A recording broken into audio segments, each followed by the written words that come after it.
Bismillahirrahmanirrahim. Assalamualaikum warahmatullahi wabarakatuh. Waalaikumsalam warahmatullahi wabarakatuh. Innal hamdalillah nahmaduhu wa nasta'inuhu wa nastaghfiruh wa na'udzu billahi min shururi anfusina wa min sayyiati a'malina. May yahdihillahu fala mudilla lahu wa may yudlil fala hadiya lahu. Asyhadu an la ilaha illallah wahdahu la syarika lahu wa asyhadu anna Muhammadan 'abduhu wa rasuluhu la nabiyya wa la rasula ba'dahu. Allahumma shalli wa sallim wa barik ala Muhammad wa ala alihi wa ashabihi wa man tabi'ahum bi ihsanin ila yaumil qiyamah. Amma ba'du. Bapak-bapak dan ibu-ibu jamaah salat subuh Masjid Al-Hilal, a'azzani Allah wa iyyakum. Marilah sama-sama kita aturkan rasa terima kasih kita kepada Allah Azza wa Jalla. Pada pagi yang cerah ini Allah masih karuniakan kita nikmat kesehatan, kemudian nikmat kesempatan, dan tentunya nikmat yang amat agung yang tidak semua orang mendapat. Karunia yang satu ini adalah nikmat keimanan, sehingga kita dapat menggerakkan kaki kita, hati kita untuk melangkah ke rumah Allah ini, untuk melaksanakan sholat subuh berjamaah, dilanjut dengan mengkaji sebagian ayat-ayat Allah Azza wa Jalla. Maka kita yang terbangun di pagi hari, kemudian melaksanakan berbagai macam aktivitas kebaikan, kitalah yang mendapat keberkahan doa dari Nabi Sallallahu Alaihi Wasallam 1400 tahun yang lalu. Ada satu doa Nabi yang terus berlangsung hingga detik ini, yang khusus. Doa ini akan mengalir kepada orang-orang yang bangun di pagi hari, memulai aktivitas dengan kebaikan. Seperti disebutkan dalam satu riwayat yang sahih, Allahumma barik li ummati fi bukuriha. Ya Allah, berkahilah umatku, kata beliau, di pagi harinya. Mereka yang memulai dengan ibadah, dimulai dengan aktivitas-aktivitas yang baik, fa insyaallah mendapat keberkahan dari doa ini. Dan bangun di pagi hari ini juga resep sehat ala Nabi Sallallahu Alaihi Wasallam. Sering kita sampaikan untuk merojaah, mengingat kembali, sehingga dapat kita terapkan dalam hidup kita, Bapak Ibu sekalian. Saat kita tertidur, disebutkan dalam riwayat Imam Muslim, dikutip oleh Imam Nawawi di dalam Riyadhus Shalihin, kita akan terbelenggu oleh belenggu syaitan dengan 3 ukudin, salata ukudin, 3 belenggu. Belenggu yang pertama itu akan lepas, kata Nabi, saat kita mau bangun kemudian berdoa. Kemudian belenggu yang kedua pun akan terlepas saat kita mau bangkit mengambil air wudu. Dan belenggu yang terakhir akan terlepas saat kita mau bangkit sholat, mengerjakan sholat subuh atau sholat sunnah sebelumnya. Maka saat kita telah terlepas dari 3 ikatan ini, Nabi mengatakan fa asbaha nasyitan thayyibun nafsi. Seorang akan memulai harinya dengan nasyitan, rajin, semangat, thayyibun nafsi, jiwa yang baik, jiwanya yang sehat. Ini yang pertama. Itulah sebabnya Imam Ibnu Qayyim al-Jauziyah, kalau kita baca di dalam kitab Tibbun Nabawi, pengobatan ala Nabi Sallallahu Alaihi Wasallam, menjadikan bangun di pagi hari itu sebagai resep sehat yang ampuh, sehingga beliau mengatakan, ala inna naumatat duha turisul fata khobalan. Ingatlah, kata beliau, tidur di pagi hari itu menjadikan seorang fata, pemuda, khobalan, lemah, sakit, secara fisiknya. Bagaimana kalau sudah tua? Kalau fata saja itu bisa mendapati sifat khobaran kalau dia sering tidur di pagi hari. Wa inna naumatan usair, dan ingatlah tidur di sore hari turisul junun, menjadikan seorang itu zawalul aqal junun, hilang akalnya, atau bahasa orang Jawa gendeng pak, gila. Setidaknya linglung itu mana junun, zawalul aqal.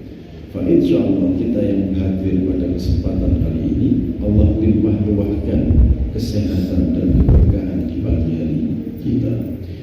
Bapak Ibu jemaah yang dimuliakan Allah, kita dapat melanjutkan kembali pengajian tafsir kita yang telah sampai pada surat Al-Isra ayat 85. Maka di pagi hari ini kita akan masuk pada ayat yang ke-86 sampai dengan seterusnya. A'udzu billahi minasyaitonir rajim. Bismillahirrahmanirrahim. Wa in syi'na lanadhhabanna billadhi awhayna ilaika thumma la tajidu laka bihi 'alaina wakila. Dan sesungguhnya jika kami menghendaki, niscaya kami lenyapkan apa yang telah kami wahyukan kepada engkau wahai Muhammad, dan engkau tidak akan mendapatkan seorang pembela pun terhadap kami. Ayat ini Bapak Ibu sekalian disebutkan oleh Imam Ibnu Katsir. Yadhkuru ta'ala ni'matahu wa fadlahu al-'azim 'ala 'abdihi wa rasulihi al-karim sallallahu alaihi wasallam. Allah menyebutkan bahwasanya Al-Qur'anul Karim ini adalah nikmat yang paling agung, nikmat yang paling utama atas hambanya. Siapa? Muhammad sallallahu alaihi wasallam. Fima awhahu ilaihi minal Qur'anil Majid alladzi la ya'tihi al-batil min baini yadayhi. Yang Allah telah mewahyukan kitab Al-Quran ini, ya, sehingga yang batil itu akan lenyap, yang batil itu akan pudar seiring dengan adanya Al-Quranul Karim. Itulah sebabnya Al-Quranul Karim ini disebut sebagai anugerah, wabil khusus kepada Nabi Sallallahu Alaihi Wasallam. Dalam satu ayat yang lain disebutkan wa nunazzilu minal Qur'ani ma huwa shifaa'un wa rahmatun lil mu'minin. Kata rahmat itu kata Ar-Raghib Al-Isfahani, maknanya adalah al-in'am, kalau disandarkan kepada Allah Ta'ala. Sedangkan kalau disandarkan kepada manusia, Nabi SAW, kepada kita orang-orang mukmin, maka maknanya adalah ar-riqah, kelemah lembutan. Jadi selain anugerah, Al-Quran ini juga mengandungi ajaran-ajaran yang berkasih sayang kepada sesamanya. Itulah sebabnya kata ulama ahli bahasa, Bapak Ibu sekalian, namanya Ibnu Faris, punya kitab lughah namanya Maqayishul Lughah. Beliau mengatakan satu kata kalau memiliki banyak makna itu artinya namanya isim mushtarak. Isim mushtarak, makna-makna yang ada itu saling berkaitan satu sama lain. Maka selain Al-Quranul Karim sebagai rahmat dari Allah kepada Nabi, kepada kita orang-orang yang beriman, isi kandungannya pun kebanyakannya adalah berkisah tentang kasih sayang terhadap sesamanya. Itulah sebabnya Nabi di dalam Al-Quran disebutkan sebagai wa ma arsalnaka illa rahmatan lil alamin. Tidaklah kami utus engkau wahai Muhammad kecuali apa? Sebagai rahmat bagi sekalian alam. Ajaran Nabi SAW itu juga banyak diantaranya berkaitan dengan ibadah sosial. Maka kita temukan dalam ayat-ayat Al-Quran itu banyak setelah Allah sebutkan tauhid kepadanya, mengesahkan Allah Ta'ala selalu dibarengi dengan ibadah sosial. kita kepada Allah, mengesahkan Allah, tidak mensekutukan dengan yang lain, selalu dibarengi dengan aspek ibadah sosial. Contoh misalnya di dalam surat An-Nisa ayat 36 itu, wa'budullaha wa la tusyriku bihi syai'an wa bil walidayni ihsana ila akhiril ayat. Setelah Allah perintahkan, hendaklah engkau beribadah hanya kepada Allah, jangan kau sekutukan dengan yang lain, wa bil walidayni ihsana.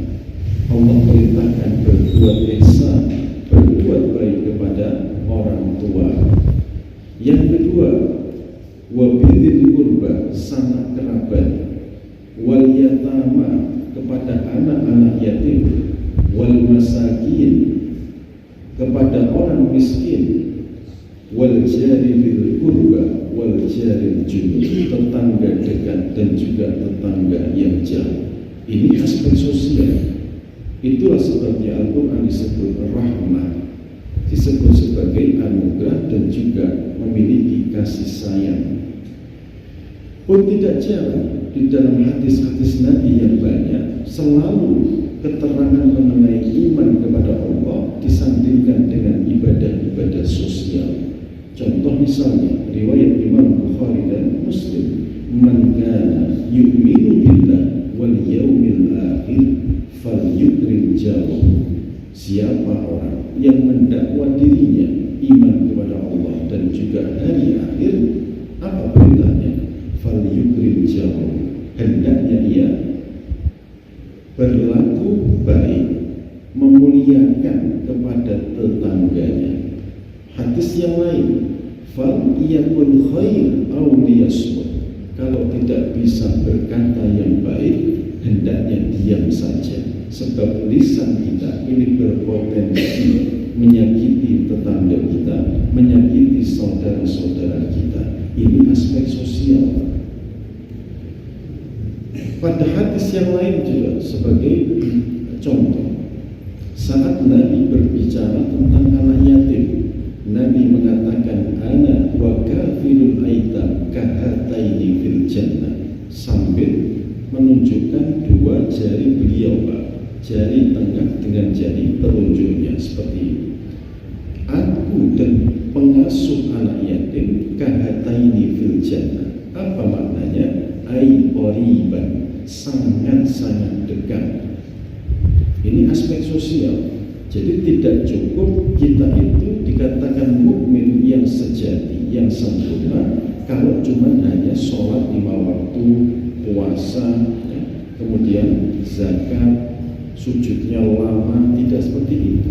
Mukmin yang baik itu manakala ibadahnya baik, di samping itu sosialnya juga baik, peduli terhadap lingkungan sekitarnya, peduli dengan kebersihan lingkungan sekitarnya. Anak-anak yatim, fakir miskin, ini juga tidak luput dari perhatiannya. Inilah mukmin sejati. Makanya Al-Quranul Karim dalam ayat ini dikatakan oleh Imam Ibnu Katsir sebagai apa? Ni'matahu wa fadlahul azim, nikmat yang agung dan juga nikmat yang utama kepada hambanya Muhammad SAW dan untuk kita sebagai umatnya. Kan Allah menghendaki, kata ayat ini, Allah bisa saja, Pak, menghapus atau mengangkat Al-Quranul Karim ini sehingga tidak akan ada lagi yang namanya anugerah atau keutamaan yang diberikan kepada kita. Ini kalau Allah mau. Akan tetapi besok tanpa kita minta sekalipun, Al-Quranul Karim ini telah akan diangkat oleh Allah nanti di akhir zaman. Maka disebutkan di dalam tafsir ini riwayat Ibnu Mas'ud bahwasanya saat Ibnu Mas'ud menyatakan yadrukun nasa riha hamro'a, yakni fi akhir zaman min kibal syam, nanti di akhir zaman akan hilang Al-Quranul Karim itu sejak adanya angin yang bertiup dari arah Syam. Ini kisahnya tentang eskatologi kehidupan di akhir zaman. Kelak saat Dajjal sudah dibunuh, siapa yang membunuh Dajjal? Siapa? Nabi Isa alaihissalam itu orang yang akan membunuh Dajjal. Di saat Dajjal ini sudah terbunuh oleh Nabi Isa alaihissalam, umat Islam ini akan perdamaian akan terjadi di muka bumi ini sekurang-kurangnya 7 tahun lamanya. Sejak 7 tahun itu, di tahun berikutnya Allah Subhanahu wa Ta'ala dengan maha kasihnya ini tidak ingin orang yang beriman dengan baik saat itu tercemar oleh orang-orang yang buruk di masa itu. Kendati buruk, tapi saat itu Pak, dunia akan damai, diliputi dengan rasa aman. Maka selang 7 tahun di dalam riwayat Ibnu Mas'ud ini Allah Ta'ala akan mengangkat ruh orang-orang yang beriman, mengangkat nyawa orang-orang yang beriman dengan angin, disebutkan sebagai rihun ahmar atau rihun hamra, angin merah yang bertiup dari Syam. Ini anginnya sangat lembut Pak, kayak kita kipas angin lebih lembut dari ini. Kalau jenengan lagi panas-panasnya Surabaya, ya, kemudian berteduh di bawah pohon yang rindang, angin bertiup sepoi-sepoi, rasanya bikin ngantuk. Sama angin yang bertiup dari negeri Syam nanti itu akan bertiup dengan lembut, sepoi-sepoi, seperti kita ngantuk, tetapi ngantuknya kita itu adalah diwafatkan oleh Allah Ta'ala selama di dalam hati kita ada secercah iman, mithqala habbatin min khardalin, hanya secercik saja iman ada dalam hati kita, maka kita pun akan diangkat oleh Allah. Maka sejak saat itu jugalah Al-Quranul Karim akan hilang, akan diangkat juga oleh Allah. Ada perbedaan pandangan ulama terkait hilangnya Al-Quranul Karim. Diangkatnya Al-Quran itu sebagian mengatakan karena sebagian mengatakan hilangnya itu karena hilangnya hafalan kaum muslimin, hilangnya pemahaman kaum muslimin, sehingga yang dibaca hanya sebatas teksnya saja, yang dibaca hanya sebatas tulisannya saja, namun ruh dan juga aplikasinya ini sudah tidak diterapkan lagi. Jadi orang membaca Al-Quran itu sama dengan membaca koran biasa, tidak ada semangat ruhnya, tidak lagi diterapkan dalam kehidupan sehari-hari. Ini pendapat yang pertama. Pendapat yang kedua, Al-Quranul Karim kelak akan hilang dari peredaran. Itu benar-benar hilang, baik teksnya maupun pemahamannya akan diangkat oleh Allah Azza wa Jalla. Ini termasuk min amri rabbi, dari urusan Allah Ta'ala, ilmunya ada di sisi Allah Subhanahu wa Ta'ala. Ulama hanya berijtihad, hanya mengira-ngira berdasarkan riwayat hadis yang ada, itu muncul dua pendapat semacam itu. Mau hilang secara hafalan ataupun hilang secara teksnya, kita tidak usah ambil pusing. Jadikan saja diri kita saat ini benar-benar menjadi mukmin yang dekat dengan Allah, menjadi mukmin yang betul-betul tafaqquh fiddin, sehingga nanti di akhir hayat kita, saat kita ditakdirkan Allah bertemu dengan Dajjal misalnya, atau sampai di masa 7 tahun yang damai itu, kita tetap dijaga imannya oleh Allah Ta'ala. Amin Allahumma amin. Inilah maksud dari Allah akan mengangkat lanadhabanna. Dhahaba itu makna asalnya pergilah, bisa juga menghilang. Tapi dalam konteks ayat ini, lanadhabanna itu adalah kami angkat, dihilangkan oleh Allah nanti di hari akhir, tepatnya 7 tahun setelah Nabi Isa alaihi alaihissalam membunuh Dajjal. Bapak Ibu jemaah yang dimuliakan oleh Allah Ta'ala, illa rahmatan min rabbik, melainkan atas rahmat dari Tuhan engkau, inna fadlahu kana alaika kabira, sungguh karunia atas engkau wahai Nabi itu sangatlah besar. Di masa ini Al-Quranul Karim tidak diangkat oleh Allah. Di masa Nabi hingga sampai detik ini Al-Quran tidak diangkat oleh Allah. Itu lagi-lagi sebab rahmat, cinta kasih dari Allah Azza wa Jalla. Maka tugas kita adalah berpegang teguh kepada ajaran yang ada di dalamnya, termasuk memegang teguh sunnah Nabi-Nya Sallallahu Alaihi Wasallam. Mengapa? Sebab sunnah Nabi itu adalah bayanul kitab, penjelas dari ayat-ayat Al-Quran Karim. Maka di dalam hadis riwayat Imam At-Tirmidzi, derajat hadisnya hasan, baik. Apa itu? Taraktu fikum amrayn, kutinggalkan untuk kalian dua perkara, lan tadillu abadan in tamassaktum bihima. Wa fi riwayatin, dan dalam satu riwayat yang lain, in tamassaktum lan tadillu abadan, engkau tidak akan pernah tersesat untuk selamanya kalau berpegang pada dua ini. Apa itu? Kitabullah, memegang teguh ajaran kitab Al-Quran, wa sunnati, dan juga memegang teguh sunnahku. Ini cara agar kita senantiasa diliputi rahmat oleh Allah Ta'ala, memegang teguh Al-Quran dan juga sunnah Nabi-Nya. Ada hadis lain yang sahih.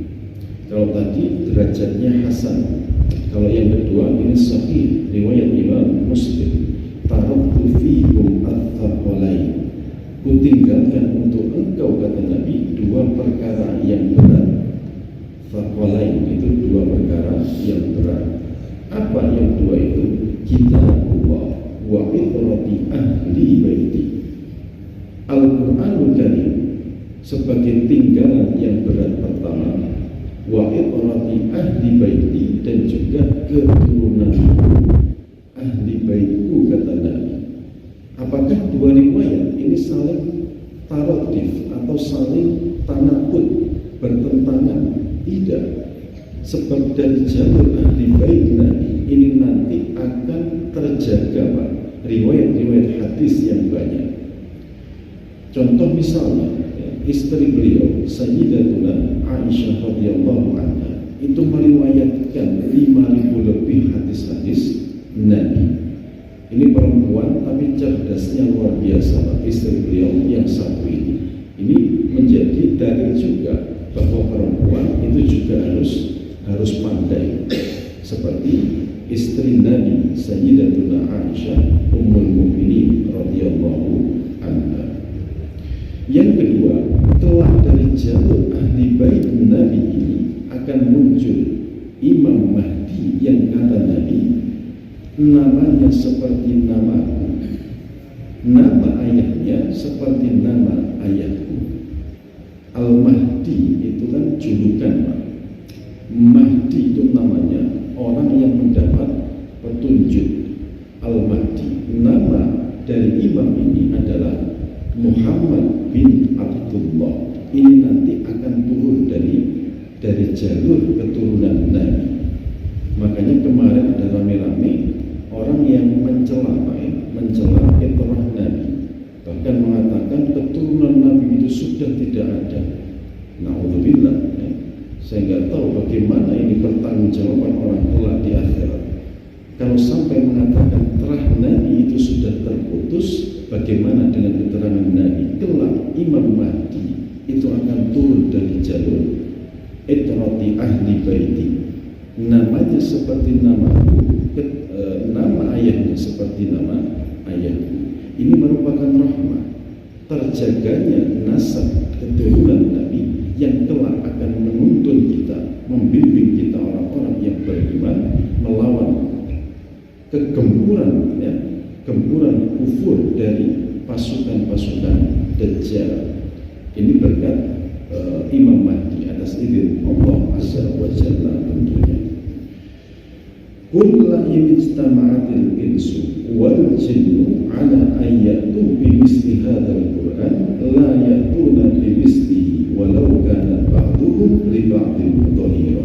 Setelah Allah berbicara mengenai rahmah, mengenai anugerah yang diberikan kepada kita berupa Al-Qur'anul Karim, semoga ini menjadi keyakinan yang kuat bagi kita bahwa Al-Qur'anul Karim memang kitab yang Allah turunkan untuk kita, kitab yang munazzal darinya, tidak ada campur tangan Muhammad sedikit pun di dalam proses pembuatannya.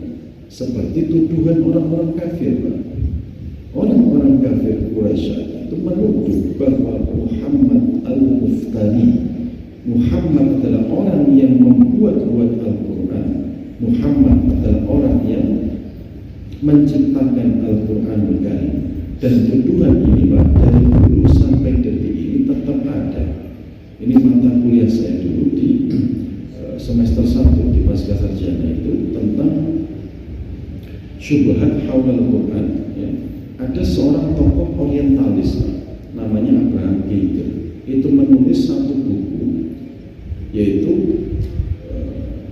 saya lupa berbahasa Inggris ini, apa yang dipinjam Muhammad dari kitab-kitab Yahudi. Intinya itu. Jadi dituduh Muhammad lah ini menulis Al-Quranul Karim itu merujuk dari kitab-kitab Taurat, merujuk dari kitab-kitab orang Yahudi yang saat itu hidup di Madinah. Ini tuduhan seorang Abraham Giger. Saya lupa nama kitabnya berbahasa Inggris. Dulu Nabi pun dituduh sebagai Al-Muftari, orang yang membuat-buat Al-Quran, sehingga turunlah salah satu ayat ini. Apa? Ditantang oleh Allah Azza wa Jalla.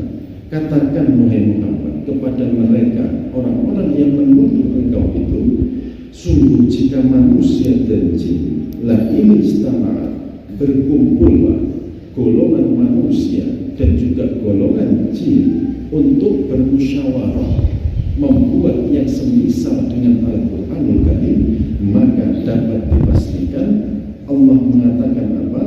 La ya'tuna bimislihi, sekali-kali tidak akan dapat mereka membuat yang semisal dengan Al-Quranul Karim. Ini ayat sejatinya ada prosesnya Pak. Proses yang pertama, Allah Ta'ala terlebih dahulu menantang mereka. Menantang untuk apa? Membuat hanya membuat yang semisal dengan Al-Quran secara keseluruhan.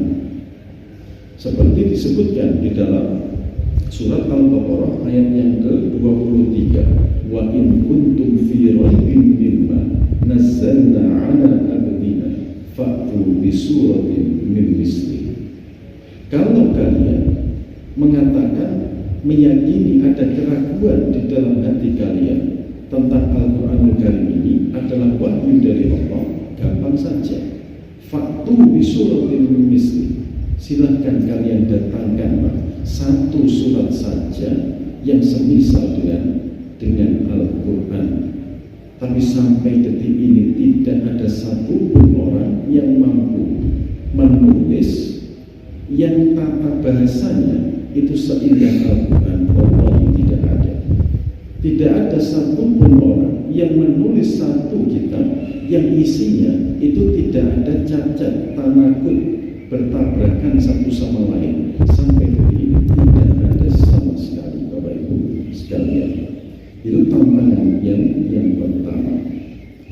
Tantangan yang kedua adalah surat Hud ayat yang ke-13. Am yaquluna naftara, apakah engkau mengatakan Muhammad sebagai orang yang membuat-buat Al-Quran? Qul fa'tu bi asyri suwarin mithlihi. Kalau memang engkau mengatakan ini ciptaan Muhammad, silahkan buat 10 surat yang semisal dengan Al-Quran kalau kalian bisa, dan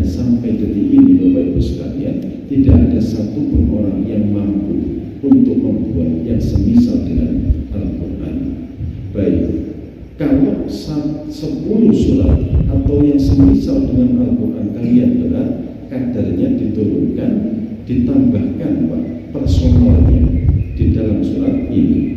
Surat Al-Isra ayat 87 ini.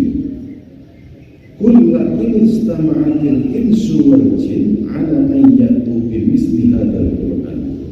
Manusia kok enggak cukup baik, silahkan berkumpul manusia dan jin, datangkan itu para profesor ahli bahasa dari kalangan manusia dan jin, datangkan itu ahli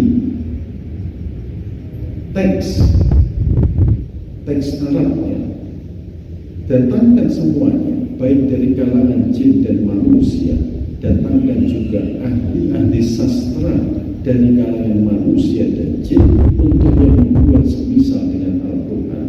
1400 tahun berlalu tantangan ini tidak kunjung terbukti Pak.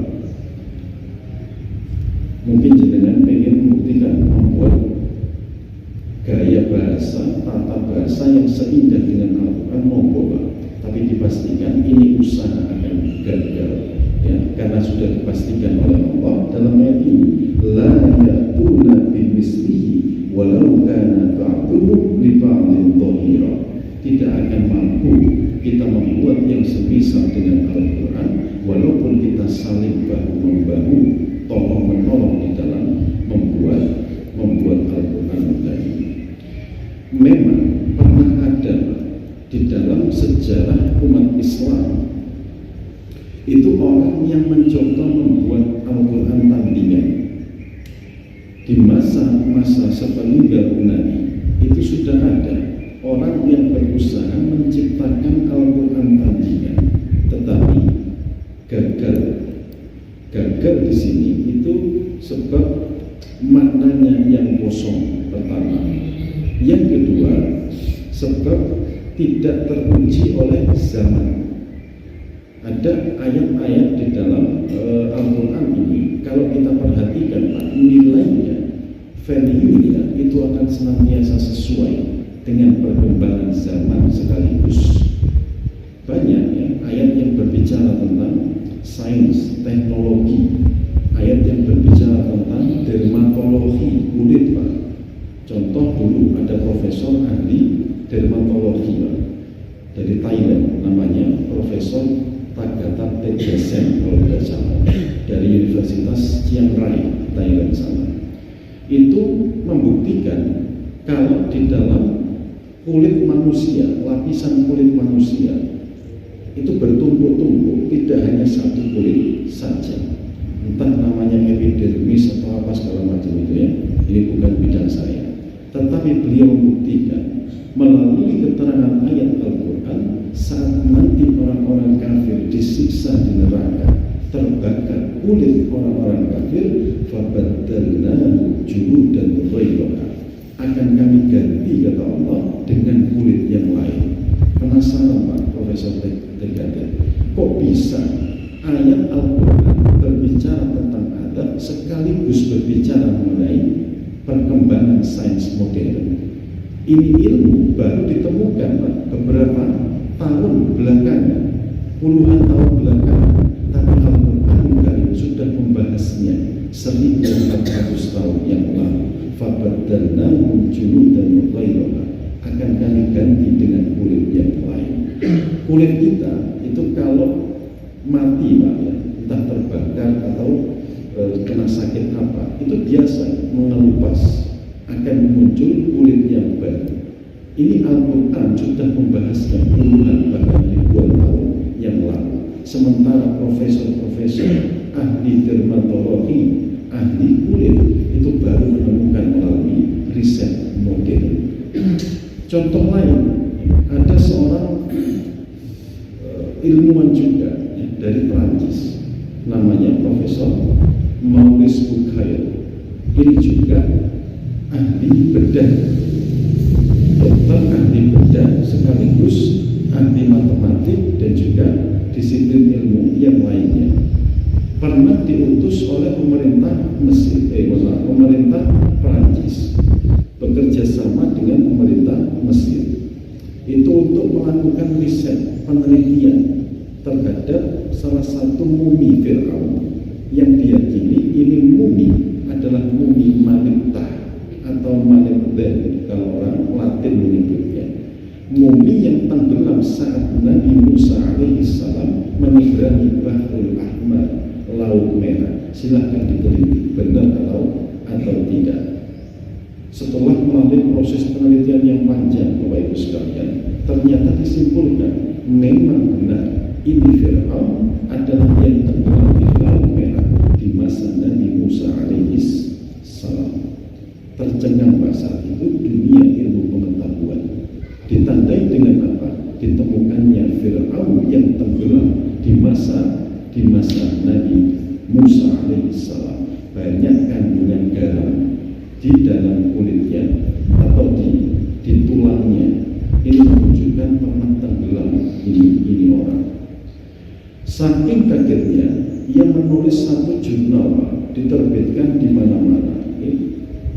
Tahu hal yang semacam ini, seorang profesor ahli Al-Quran dan juga ahli sains, namanya Profesor Zabul An-Najjar, itu bilang kepada Maurice Bucaille, tersenyum sambil ketawa, kamu baru tahu kalau Fir'aun itu jasadnya masih ada, masih diselamatkan oleh Allah Azza wa Jalla. Ya iya, ini baru kita temukan kok. Setelah melalui riset yang panjang, baru ditemukan.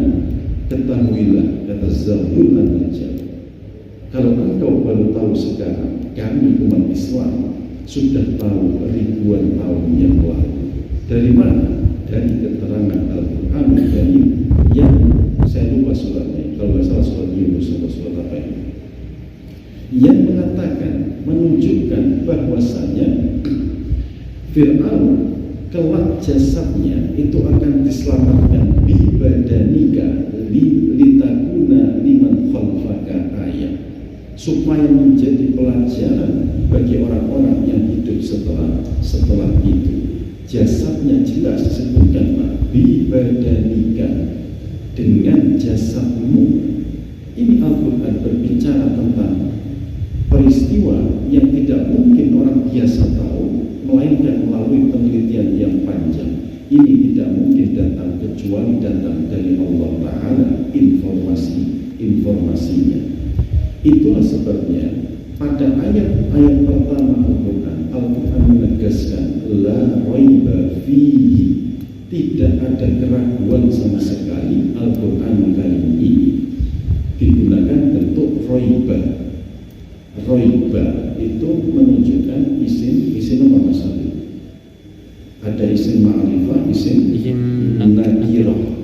Isim nakirah itu kata benda atau kata sifat yang umum, Pak. Berbeda kalau disebutkan la ar-raiba.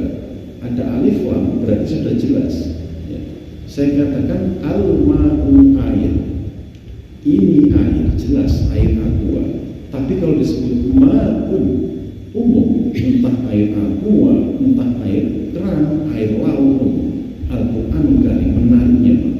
Kalau kita mau mentadabbur ya, disebutkan la raiba, tidak ada keraguan, bentuknya umum. Berarti engkau mau buktikan dari segi tata bahasa, monggo. Engkau buktikan firman Allah dari segi ilmu pengetahuan, silahkan dibuktikan. Engkau mau buktikan dari segi matematika Al-Quran, silahkan buktikan. La raiba, tidak ada keraguan sama sekali di dalamnya. Ini petunjuk dari Al-Quran. Ya, silahkan Pak mengkaji ayat-ayat kauniyah. Nanti pasti akan ketemu keserasian di dalam Al-Quran. Dan ini tidak mungkin turun, tidak mungkin datang kecuali dari Allah Subhanahu wa Ta'ala. Tantangan-tantangan itu tidak dapat dibuktikan sampai saat ini. Saya sebutkan contoh orang yang menciptakan Al-Quran, membuatnya semisal dengan Al-Quran. Ada nabi palsu namanya Musailamah Al-Kadzdzab. Ini hidup sezaman dengan Abu Bakar As-Siddiq radhiyallahu anhu. Saya bacakan, di masa itu Khalifah Abu Bakar mengutus seorang Amr bin As untuk menemui Musailamah Al-Kadzdzab untuk didakwahi, Pak, supaya supaya kembali pada ajaran yang benar. Akan tetapi ia membangkang, tidak ingin kedudukan terhormatnya hilang.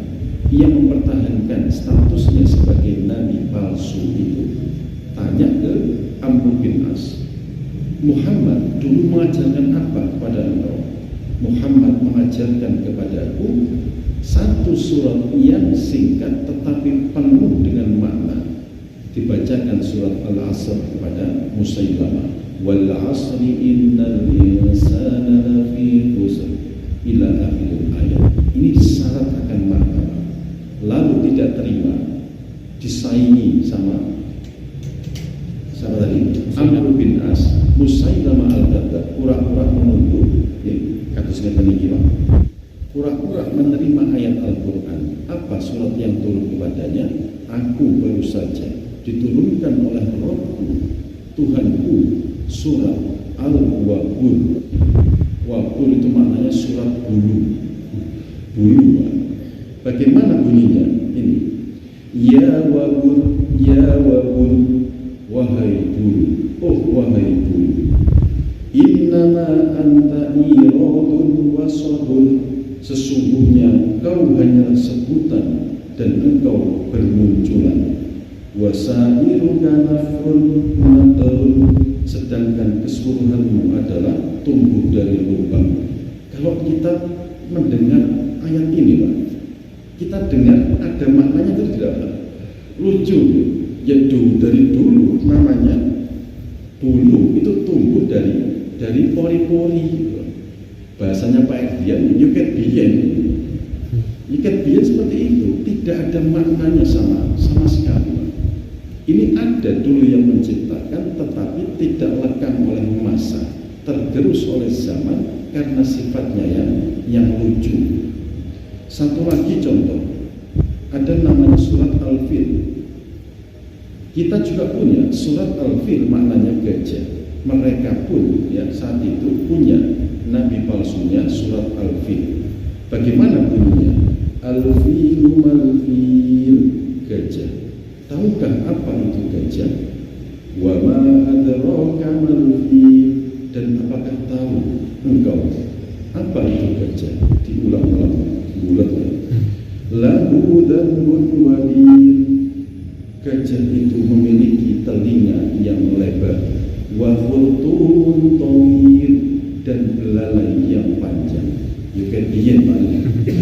Jadi nggak ada maknanya sama sekali. Seperti anak kecil yang membuat karya, disuruh menceritakan, kamu kemarin waktu liburan ke desa rumah nenek ngapain? Saya main kuda bersama kakek.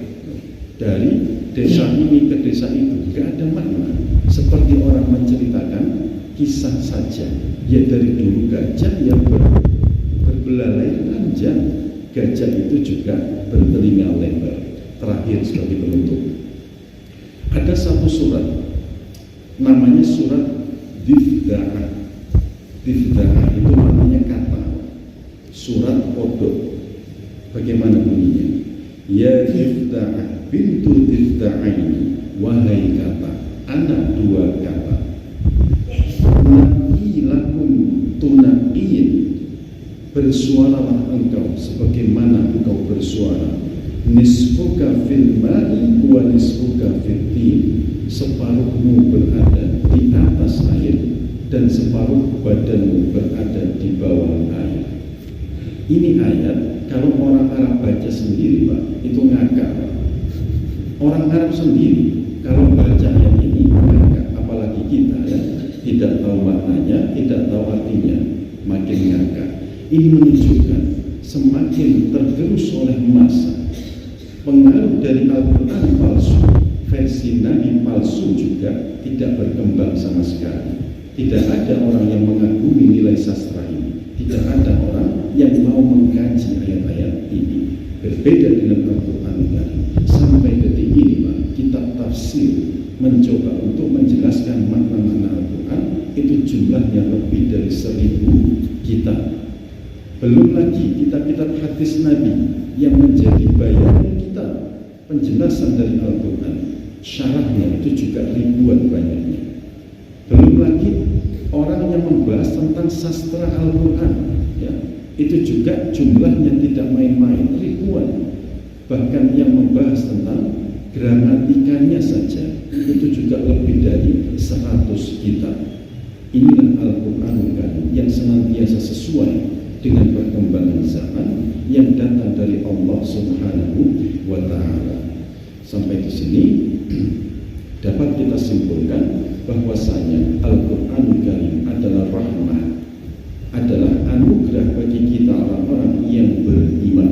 Dan juga Al-Quran Karim adalah kitab yang Allah turunkan kepada kita langsung dari Allah Azza wa Jalla, tidak mengalami tahrif, perubahan sedikit pun. Maka Iqra'ul Quran fa innahu ya'ti yaumal qiyamah syafi'an li ashabi.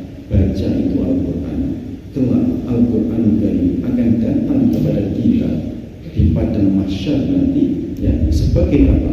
Syafi'an, sebagai pemberi syafaat atas izin Allah Subhanahu wa Ta'ala. Demikian, karena waktu yang telah habis,